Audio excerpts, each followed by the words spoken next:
India news channel हक की आवाज़। पैराडाइज फंक्शन पैलेस महबूब नगर। जिले नागर कर्नूल में गांजा की हलचल। नागर कर्नूल सीआई कनकैया ने मीडिया से बात करते हुए बताया कि नागर कर्नूल शहर से 2 नाबालिगों को पुलिस ने रंगे हाथों पकड़ लिया है। उनके पास से कुछ मकदार में गांजा जब्त किया गया है। इन्हें गांजा कैसे मिला, कौन सप्लाई कर रहा है, ये कहां से आया, इस मामले में उनसे पूछगछ और तफ्तीश की जाएगी। सीआई ने कहा कि नौजवान और नाबालिग गांजे से मुतासर होकर अपनी सेहत को नुकसान न पहुंचाएं। इससे नौजवान गुमराह हो जाएंगे और इस गांजे की वजह से गैर समाजी वाक़यात होने का खदशा है। उन्होंने कहा कि जो कोई भी गांजा बेचता है और ख़रीदता है उसके खिलाफ कानूनी कार्रवाई की जाएगी। सीआई कनकैया ने प्रेस कॉन्फ्रेंस में कहा कि जो कोई भी गांजे के बारे में मुकम्मल मालूमात जानता है वो पुलिस को मुतल्ला करे।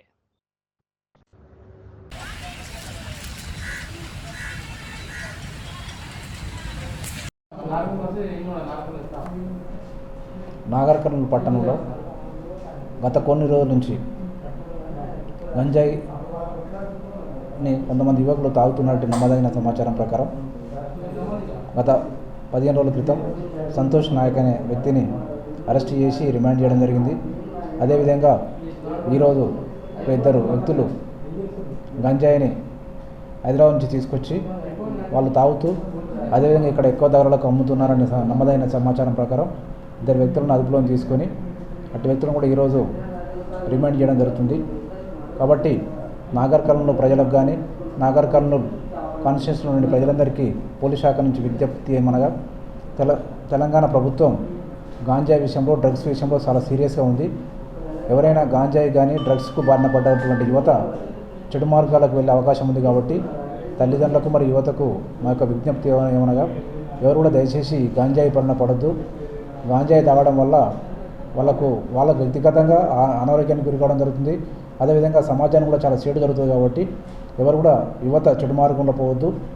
ప్రజలు కూడా మా యొక్క విజ్ఞప్తి ఏంటంటే ఎవరైనా యువత గాంజాయికి అలవాటు పడి గాంజాయి తాగుతున్నట్టు సమాచారం ఇచ్చినట్టయితే వాళ్ళ పేర్లు గోప్యంగా ఉంచబడతాయి, వాళ్ళపై చట్ట ప్రకారం చర్య తీసుకోబడుతుంది.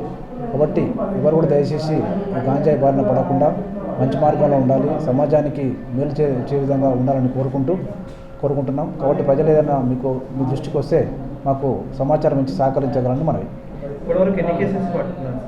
ఇప్పటిదాకా 3 కేసులు, బిజినపల్లి 1, నాగర్ కర్నూలు 2. ఇప్పుడు కేసు చేసిన వాళ్ళని రిమాండ్ పంపిస్తున్నారా లేకపోతే స్టేట్